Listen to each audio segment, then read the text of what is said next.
people moved away from at the beginning of after the beginning of Ultimate, but recently have started to come back to pretty great success, and that character's a joy to watch. So I'm super excited here. Oh yeah, definitely. We got a decent amount of Pokemon trainer players here today in attendance, so I'm excited to see how Sully brings his own spin onto this character. My favorite thing about Pokemon Trainer is the object of 3 different Pokemon, so every PT player plays differently. You will never see 2 PT players that play the same way. It's absolutely, I love to see it. Especially against a character like Peach, this matchup is going to go amazing regardless of the outcome.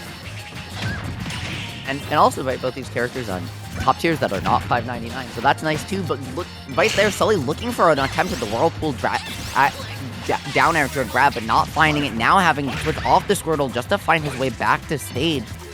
But Jukain just playing so patient, just playing right outside of Sully's burst range, and he hasn't been able to find anything, even after finding that reversal in the corner. Oh, nice use of that Razor Leaf there. Sully finding his way out of the corner, doing exactly what he needs to do against Peach, using those projectiles to kind of threaten him at that mid-range, realizing that, hey, this is not a safe zone. You cannot come in here and get your Peach combos. You got to earn that stuff. Sully doing such a good job of keeping him out there, too. Oh, let's see if Jukain can find an opening here. Oh, unfortunately not able to. No, absolutely not. And one of the interesting things is that Sully is deciding to stick here with Ivysaur. This character very strong even after all the nerfs. However, he doesn't have a good neutral, and so we're finally seeing the Charizard swap here for survival. Sully notably really just sticking with that basic PT game plan of you switch based on percent, you don't really switch based on game state, which provides a lot more versatility to the character, so it's interesting to see, but still managing to play a very close game for Jukain, and has a corner situation, could find a stock, but instead gonna get dash attacked. How did Jukain find his way out of there, Momo? Oh, I'm not sure. He's gonna have to find his way out of this one, though. Charizard with all this rage, Jukain needs to close the stock out right now. It is exactly what he's going to do, using that Peach back air. Now, 105% on this Peach. Sully's got something crazy here. Definitely going to try to use that Ivysaur to find a kill confirm or something to take a stock out. Jukain in a pretty good spot right now, especially with this turnip in hand. As I say that, though, getting hit with the Vine Whip once again. Sully trying to find the stock. Oh, gets skinned by the turnip. That's huge. Momo, that turnip was insane because it interrupted a Razor Leaf. After the Razor Leaf, it interrupted the uppie that would have been death, so that turnip fully just saved Jukain's stock. And now, out having that second lease on life with max rage, he can really make stuff happen. You've got Ivysaur in the corner. Again, this character's neutral is Razor Leaf, back air, maybe forward air. That's just about it. And so trying to force this character to play neutral against you, get out of the corner, finding his way down, but it's really hard, and Jukain just showing you exactly why. So far, Sully's still not able to find it, finally with the down throw. That down throw is going to do it, definitely. Now, Jukain's got you up 60%. You're one Peach combo away from losing your stock here. As I see that, dude, oh my god, immediately dead. Turn up, throwing down into the back throw. A little creative there. Jukain not going for that much there. Now, fishing for that forward air, trying to find the stock here.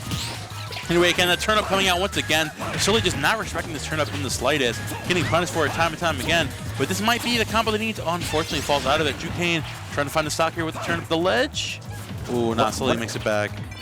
One of the interesting things about Jukain, as compared to other Peaches, is how much Jukain uses forward item throw. Peach's backwards item throw is faster, and when combined with you being able to threaten back air out of it, is super strong. But Jukain has opted for a lot of forward item throws here, finding his way out of the corner. Very creative float there into the down smash.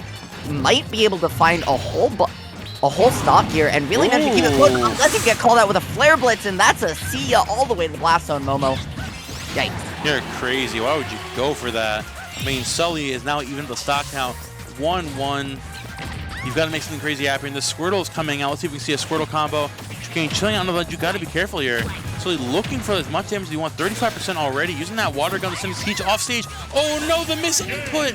That's so unfortunate. And Sully takes game 1. I was gonna say, I don't even know. Like, it may not have been because he got hit out of his float. Right before that, Jukain didn't have a float there, so he was trying to find a way back to ledge. It looked like maybe just with the height of it, he might have been trying to go to ledge or something with side B, but just a little bit low. Not entirely sure what happened there because it was a very awkward situation because that up B would have taken him too, he wouldn't have gotten back to ledge at that height from that distance most likely. But very close game. So far, both these players very evenly matched. That Flare Blitz definitely turned the favor in Sully to Sully's tide. But now getting into game number 2, Momo, I think we could fully see a game 3 this set. Oh yeah, 100%. I think Jukain just kind of dropped the ball there at the end, but he's showing his knowledge of this matchup, right? He showed how to play around this PT. Got hit by a little bit of a surprise option, but now he's looking as comfortable as ever starting out this game too. Already 70% on Sully right now, trying to keep this Ivysaur away from getting in. Sully just like he's jumping around the platform, looking like Tarzan right now, swinging around, trying to find his way to get in, start this combo, and Jukain's having absolutely none of it.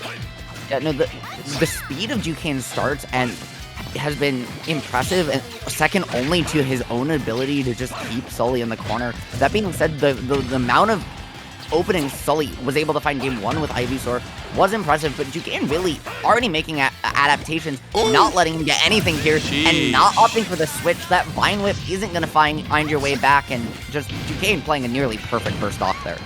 Amazing stuff from Jukain. Keeps himself in this game. Sully just kind of struggling to find his combos right here. This Charizard getting combo to Oblivion right now. I don't think this is the right option to be going for here. That back air could be good for you. Keeping Jukain this ledge here, 66%. The damage is racking up. He needs to find something crazy right here. Oh, and able to find that up smash. Jukain already found his way to get back down the ledge. Not able to find that up air into forward air.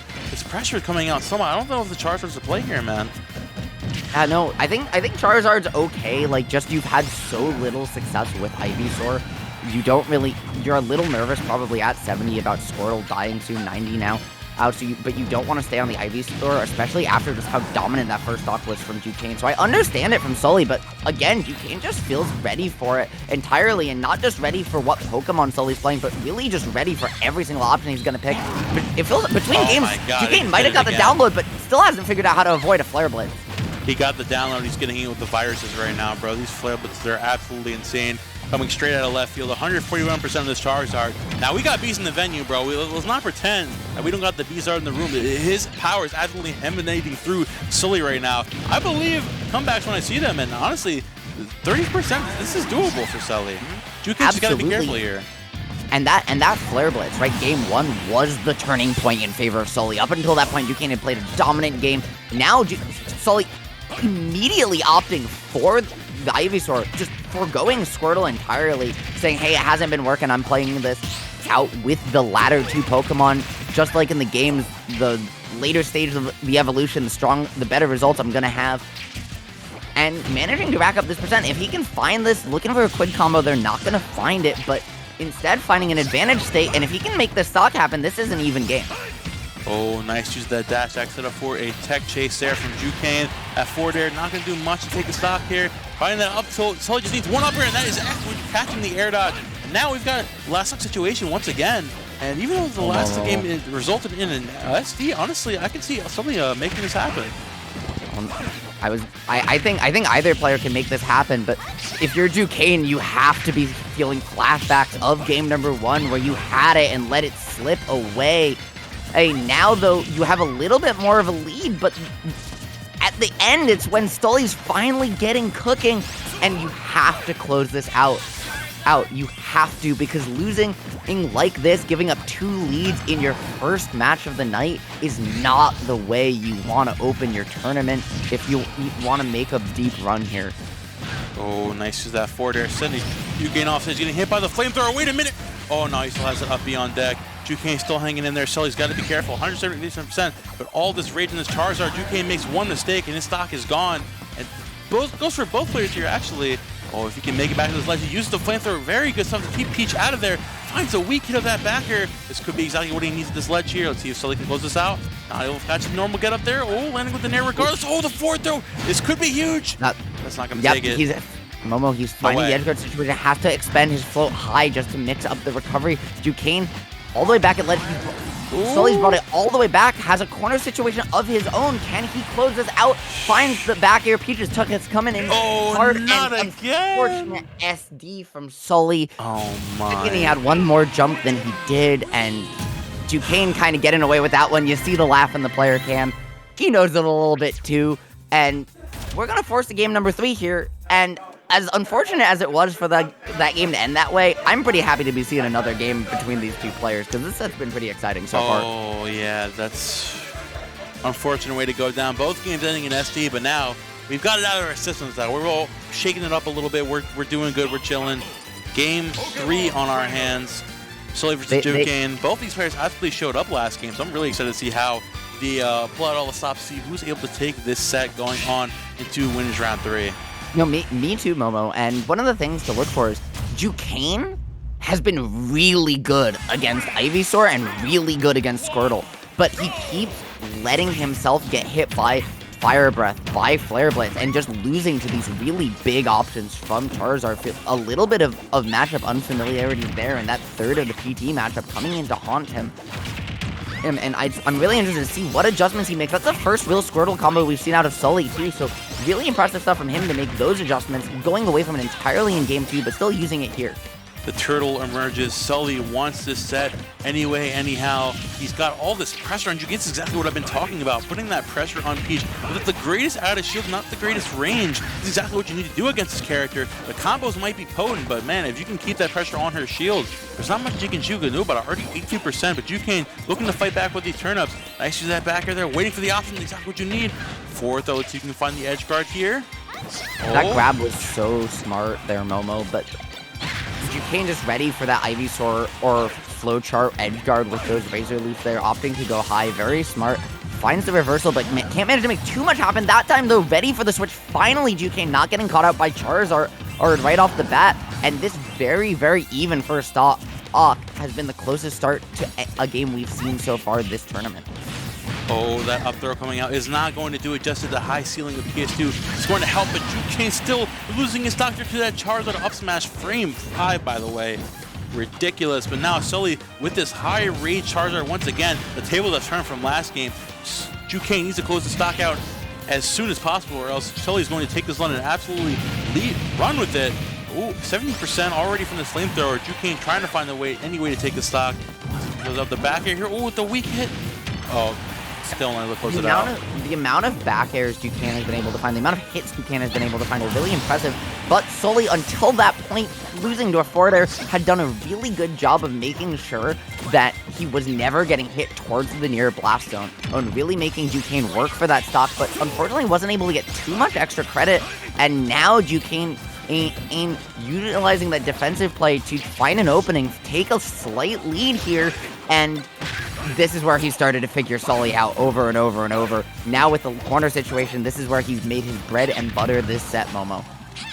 Oh yeah, Jukain is getting all this damage up. He's getting his in right now. Sully trying to find this puncher at the ledge. Down throw into Vine. You gotta be so careful. The fire is coming out. And a good fist rate test stock at 45%. Jukain was not ready, and Sully retakes his lead as Jukain swinging his final stock of winner's side. I like to call that one the Encore Special because I see nobody do that nair into Vinewit more than Kid and Noku. That time, though, Sully still, again, taking in a stock, but not finding an SD soon after, just not managing to get any extra credit. And you can't make mistakes like that against a player of Jukain's caliber. He's shown, right, time and time again, if you don't get that extra credit, if you give him an inch, he'll take a mile. Sully, though, trying to prevent that from happening and holding on to this game, decisive game number 3 here. Oh my gosh. Sully's Ivysaur is looking so good right now, and even Jukain finding some good damage there. Both these players are playing at the top of their game. They want this game 3 so bad. Jukain looking for any kind of opening with that turnip in hand. Sully using such a good job of using Ivysaur's disjoints to keep this Peach out any way he can, using those Razor Leafs there, trying to send any way to inch his way into taking this final stop. Absolutely, Momo. He wasn't just using those Vine Whips either, but also making really good use of Slingshot to keep his movement ambiguous. Is just kind of spacing out. Let's see what the movement adjustments he makes here with Charizard. That character not having as many disjoints, so not opting for as many Slingshots. The spacing not as big an advantage here. However, Jukain, this is where he's lost these games, is against this Charizard in these last hit situations. Can't find his corner, and the up smash coming out, as you said, frame 5. Taking it, Jukain, you can see the pop-off in rage. No, we need a replay. Felt like he had that and just let it slip. We need a replay of that. There's no way that's scooped up. Yes, it did. That Charizard's up smash is huge and has a ridiculous scoop hitbox. That it's not okay. That move is not okay. Call that the sandbox. That's what I'm just gonna say. That was ridiculous. Now, okay, look, he was all the way on the left. Can we, look at this? Yeah. It was Who was some that sort hitting? of like Who was that? yeah, the right side. It looked like the end he tried to hitting? spot dodge it, and the spot dodge at the very end shifted his shoulder back. That's ridiculous. You saw that? No, it didn't. No, it didn't. Yeah. No, it didn't. No, it was Momo, it was a it was a slight hurt box shift that caused that to connect. I'm telling you, it was a slight hurt box shift at the end of, I believe, it looked like a spot dodge. Because watch Jukain here, right? He pushes a button. And he rolled through. Yeah, he rolled through. He got caught in the end of the roll. That's what it was. The end of Peach's roll, shifting her body. She leans slightly towards the direction she came from, and that getting caught out by the up smash. Unfortunately, that roll does just, or that up smash does just cover an entire roll distance. So, you know, Charizard's big. Charizard's big. Jukain visibly mad after that, and honestly,